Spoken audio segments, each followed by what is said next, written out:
Welcome back to the Eternal Tournament Series. My name is Pojo, and I am joined today by Paradox. Hello there, Bojo. Looks like we're going to be going into round 5 or round 6. Round 6. Round 6. Yeah, this is going to be an interesting one. We are playing SirRhino versus Unearthly, Xenon Control versus Arch Important Midrange, and I'm really excited to see how this one shakes out. I think these are two of the better players in the bracket in terms of like just overall raw skill. Rhino's got a really interesting deck going on. Unearthly's just got a lot of really good plays that we've seen. Like, he just knows where the lines are and he finds them every time. So we're gonna see like a really exciting match, and I'm pretty psyched for it. Yeah, this is really exciting. I think both these players are pretty big crowd favorites, so it's kind of great to see them square off against each other. If I'm Unearthly, I'm feeling probably at least a little bit decent here, because at least in the main board, SirRhino doesn't have a ton of very good answers to deal with a lot of Unearthly stuff, just because Unearthly has a wall of sabotages and protects to keep all of his stuff alive. But if he gets behind, that does seem like a pretty easy way for Rhino to start just rolling over the game with Mystic Ascendance and all these other must-answer threats. What do you think about this, Pojo? I think there's a reasonable amount of strength in Unearthly's deck with those protects and sabotages in particular. He's got the Annihilates to deal with the Sandstorm Titans, which is always a pretty important setup. He also needs to be able to deal with Steward of the Past. If he can get rid of those key cards, then he's not going to have any problems with like the spells in Rhino's deck. His deck is actually just marvelously evasive to spells. So basically, I think as long as he can get through the sort of mid-range hump there, he's got enough sort of aggressive mid-range stuff to actually push through for the win. But Rhino's deck does win in the late game, and that's going to be something that he's really going to have to look at. Yeah, absolutely. Looking at the game right now, it does seem that Unearthly does have the turn 3 Arc Interrogator, which I don't know if he's going to follow up with the Bloodletter Plague, but if he doesn't get answered, that's going to be really powerful for him. Yeah. Otherwise, he has quite an array of threats here that doesn't have the sabotages and protects to keep them alive, but certainly if he's able to draw those, it's going to give him a lot of longevity and make sure that he can push through in this game. And SirRhino whiffing on power.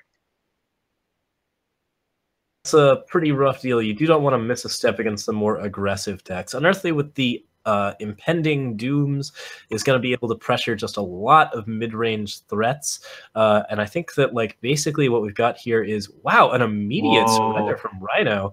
That's an impressively fast surrender. I guess he just doesn't want to give Unearthly any more information about the matchup than necessary, but they've played each other's decks before, so that might have been a little bit early. Regardless, there wasn't really much that Rhino was going to be able to do, so no shadow there. Yeah. Rhino messaging Unearthly, stop hacking my client, please.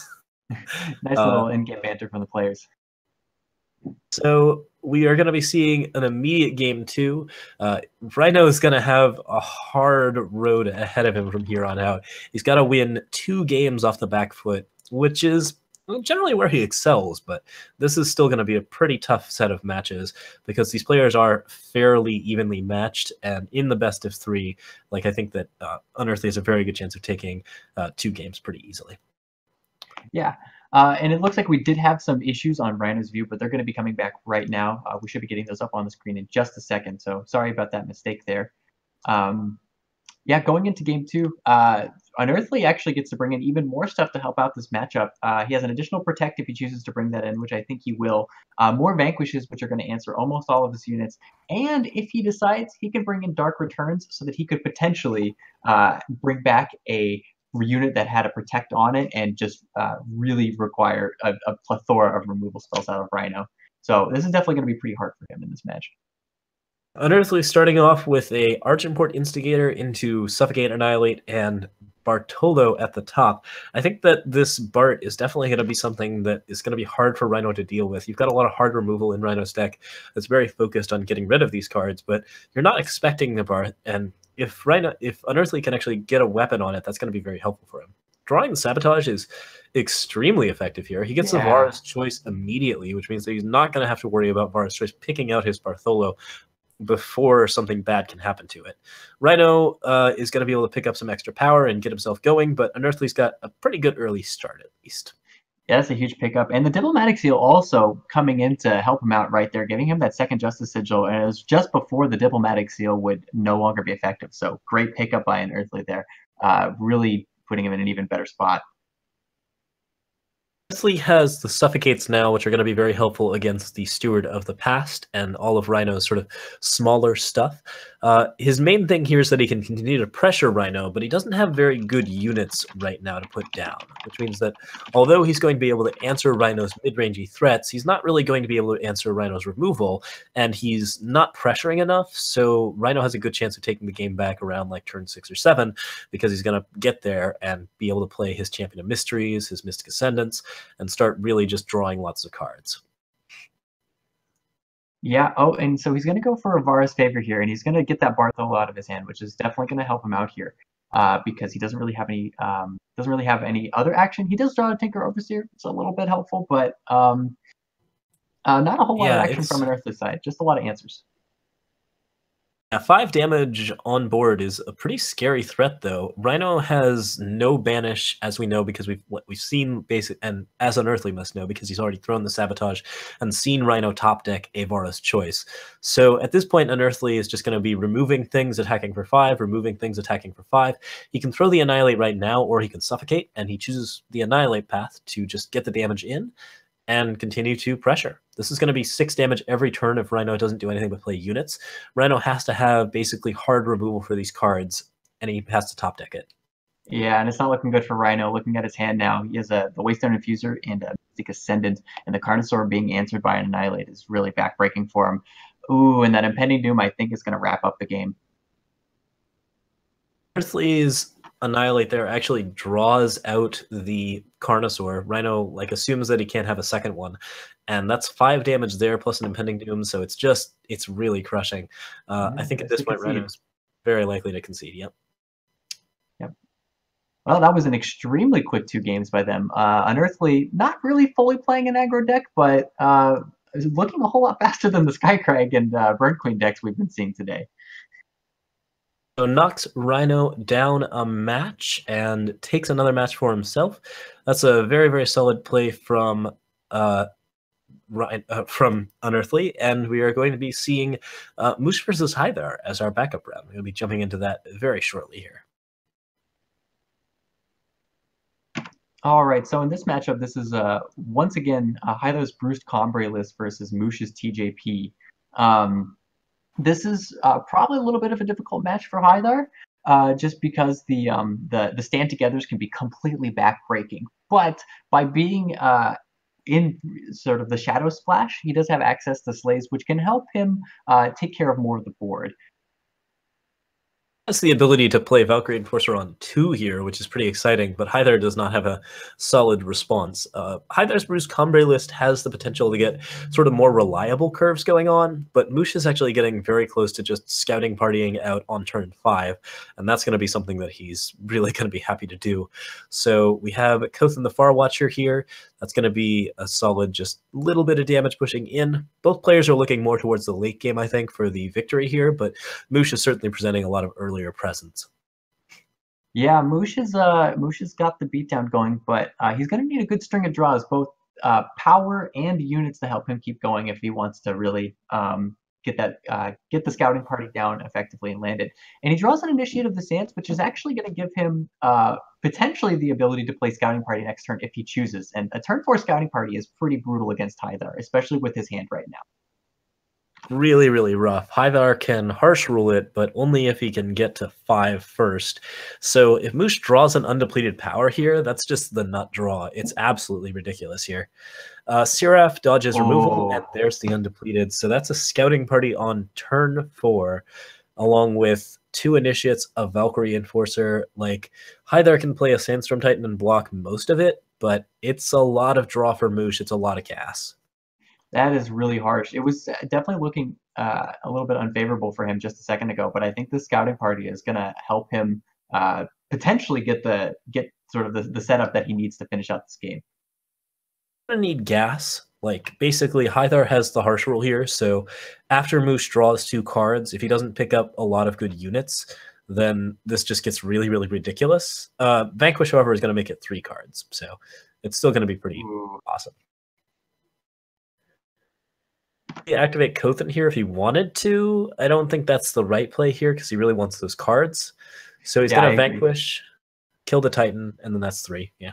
Definitely think the Vanquish is the right play there. Holds back Kothan just so it doesn't get immediately killed. I do think that's probably the correct choice. Though, I mean, with all the cards, it's a little bit tough to decide which one you want to go for. There's going to ultimate anyways. Mouche might want to play Sandstorm Titan here. He's certainly worried about the harsh rule, but if there is a harsh rule, he can just, of course, party up again. So I think he's currently pretty harsh rule proof, and he's going to have to really consider if he wants to play anything. He's being really conservative and opting to hold back here, which I think is probably going to be the right play for him. Now HiThar is in a little bit of a tough situation. Opts to play the depleted power and just get a Seraph down and not harsh rule just yet. Move, you've got to be worried about the 8 cost and like just obelisk. That's such a huge hit. But here it doesn't end up being too bad for him. He gets to basically just set a bunch of tokens. He's got a 4/4 and a 2/2 in the air. And HiThar looking at a banish to answer it along with Martial Ironthorn. He's not in a lot of trouble here. He's going to be able to ramp a little bit and sort of get some more blockers set up, but he's going to take 6 in the process. Yeah. Overall, though, I do really like HiThar's response. He's sort of provoking Mouche to commit even more to the board, and HiThar is okay to do that at this point because it doesn't seem like he has any other options, and he just wants to get rid of this thing as best as he can. Yeah, Mouche does have to commit to the board. If he doesn't, then the Seraphs threaten to go off and sort of control the whole matchup. But 6 in the air here from Mouche is definitely pretty good. He knows that there's no Banish or Desert Marshal because there's no power there. So I think that he's about things. He doesn't want to play Sandstorm Titan, and he doesn't want to play Scouting Party, but he might want to Valkyrie enforce the Martial Ironthorn. Yeah, I think you probably have to deal with the Ironthorn there just to stop them from getting a little bit out of hand, and it adds another flyer to which really now pretty much demands a harsh rule. And I like with this 3 power open because then he's faking a stand together, and that's like puts him in a really tough spot. And I think that actually made HiThar play the Sandstorm Titan instead of a harsh rule there by just offering the stand together. What's the worst card here? It is the Sandstorm Titan because Valkyrie Enforcer offers lethal 9 damage in the air. Yeah, that's actually going to be it. That's going to be it. HiThar still got the Banish, so he's going to be alive. Oh, okay. Yeah, forgot about the Banish there. Sorry about that. Yeah, he can pick up an owl, and then he has to harsh roll. So that's not looking good for him. He's going to empty his hand out. Mouche still has 3 cards left in hand, so deal. Yeah, this is definitely looking really tough for HiThar. I think you have to harsh rule if you're a HiThar. The Seraph spin just does not seem as reliable. And even though he doesn't have anything else going on, I think you just have to go for it because there's just a little bit too much staring you down. It's a pretty rough setup. So HiThar's currently up 1-0, so Mouche winning this is not going to be the end of the world. They still get to play one more game. 3/3 blocking. Basically, all of these blocks are going to be with the idea that, of course, there is a harsh rule coming, so as they can. Yeah, I still don't think we've seen a harsh rule a space bait just yet in the ETS. So maybe one day, but yeah, here comes the harsh rule afterwards, as expected. And HiThar with a find the way, demonstrating that he doesn't have anything in his hand. Mouche pretty happy to Scouting Party here and or Sandstorm Titan. Either one offers lethal. Yeah, I think you go with Scouting Party. For there. Yep. And there's the concede. Yep. One more matchup. Players might consider sideboarding a little bit further, but looks like they're probably in pretty good shape. So we might see them go right back into the game.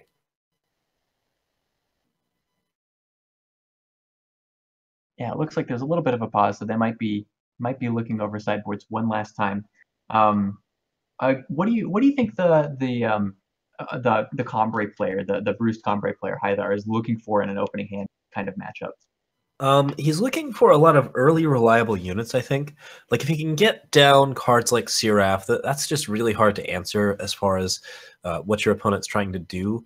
He wants to be able to deal with cards like Awakened Student early and cards like Scouting Party late. And dealing with Scouting Party late is mostly a matter of making sure that you build enough of a board that you have blockers and you don't care as much about the Scouting Party. You can take a little bit of damage, you can block all of the Yetis, and then like once that happens, you're safe. So basically, he just wants to get the early threats down. He gets the Seraphs, he gets his like banishes and other answers up, and then late game he can take things over with harsh rules and just sort of try and play out the whole setup. But yeah, it's looking pretty rough here. He definitely has to get a more reliable draw than Mouche at this point.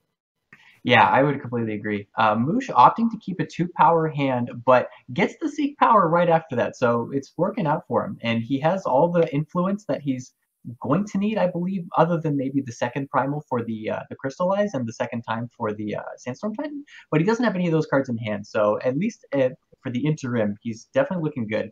And I think he is tanking now on whether he wants to go for the Diplomatic Seal and drop the Awakened Student, or whether he's going to Seek power.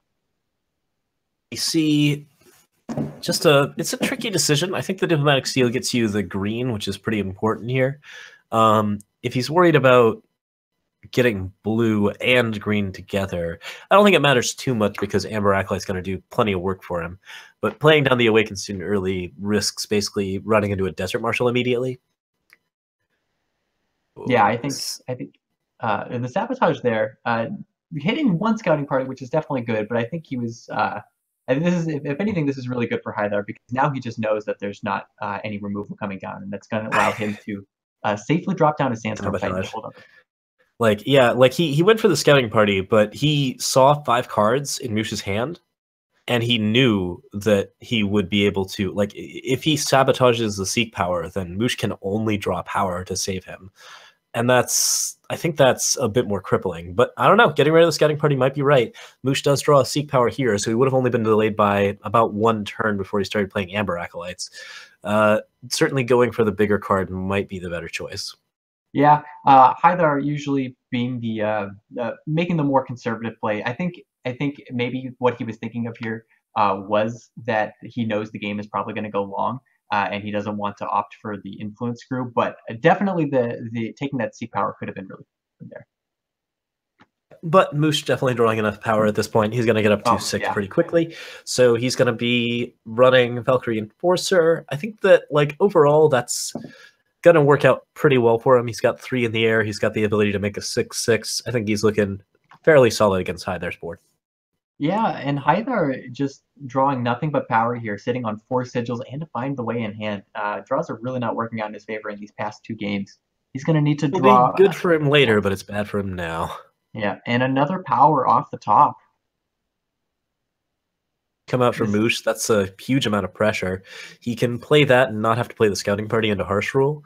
HiThar is going to be forced to Harsh Rule before the Scouting Party, and that's not a position he wants to be in. Yeah, these draws are really not working out for him, and it definitely is putting him in a little bit of a rough spot. Has good draws even after this. He can pick up more Harsh Rules, and that's probably his best draw. Sandstorm Titan doesn't help him here because Valkyrie Enforcer just silences it again. Mouche is pretty well just set up against everything else, so he's very willing to just go for the line where he does 11 damage to HiThar's face and forces the game out. And it looks like the underdog might pick up another match. That'll put him at 6-0. Harsh Rule. I like that Vanquish from him, and yeah, the Harsh Rule response, I like that from HiThar. I'm pretty much his only option at this point. Yeah, there's nothing else he can do. He drew another power, so he's just kind of sitting on a big old pile. Mouche, with the Scouting Party, of course, going to get the card draw, going to refill his hand. At this point, HiThar basically needs to Harsh Rule or bust. He finds a Mystic Ascendant, which with all of that power actually does give him a reasonable chance at coming back here, but with 2 Valkyrie Enforcers in Mouche's hand, there's no way that's going to last. Mouche is just drawing straight fire this game. This is really working out for him. And those Valkyrie Enforcers, too, dodging Vanquish and I guess it's the only thing that he dodges, but it's going to give him flying in the air to just make sure that he closes out the game. And it also prevents Mouche from drawing out, or it prevents HiThar from drawing answers. He's got the Seated Obelisk here, which he can play down if he wants to. I think that's going to be very helpful for him if he gets that set up. Overall, looking very strong. Yeah, I can't imagine HiThar takes this game back. He draws a Sandstorm Titan, which is going to help him only a teeny bit. Um, he really it is just another Harsh Ruler bust, but there is another Scouting Party and the Xenon Obelisk in hand. Yeah, HiThar with a Sandstorm Titan. That's going to prevent lethal, but only with the Vanquish not coming down. So now the Valkyrie Enforcer flies in for lethal. Yep. Obelisk is a huge amount of damage, and HiThar is down for the count. Another one racked up on Mouche. He is guaranteed to the bracket now. Mouche making the 6-0 sweep today, guaranteed, yeah, guaranteed to be top four, and potentially setting himself up to sweep the whole bracket and do the reverse of the first day. I gotta say that's just absolutely incredible. Your dog. It is just ridiculous how far he's come back from his previous matchups. And it just goes to show you that like the level of skill amongst these players is very equivalent. Like you can get completely blasted in one round robin and come back in the second one because these decks are so close to each other. Like it's within a hair's breadth, I think, that any one player can just have a bad day and like do a pretty poor job. But like no, there's plenty of room for comebacks. Yeah, and I think that's what happened to Moosh. He saw his day one results. He decided that that was just not good enough for him. Went up to the mountains, came back, made it through the bottom four, and now today he's been training all week long and making sure that he doesn't let that happen again. And this is exactly what we're seeing right now. Joe with the Ancient Master. Yeah, okay. Up for it. Sounds good. Yeah, so that'll be this round for us. We'll be back with round 7 very shortly. We got 3 rounds left. A couple of people are going to be on make or breaks pretty quick, and that's going to be pretty exciting. So see you guys in just a little bit. Don't go anywhere, and we will see you very soon. Stay tuned.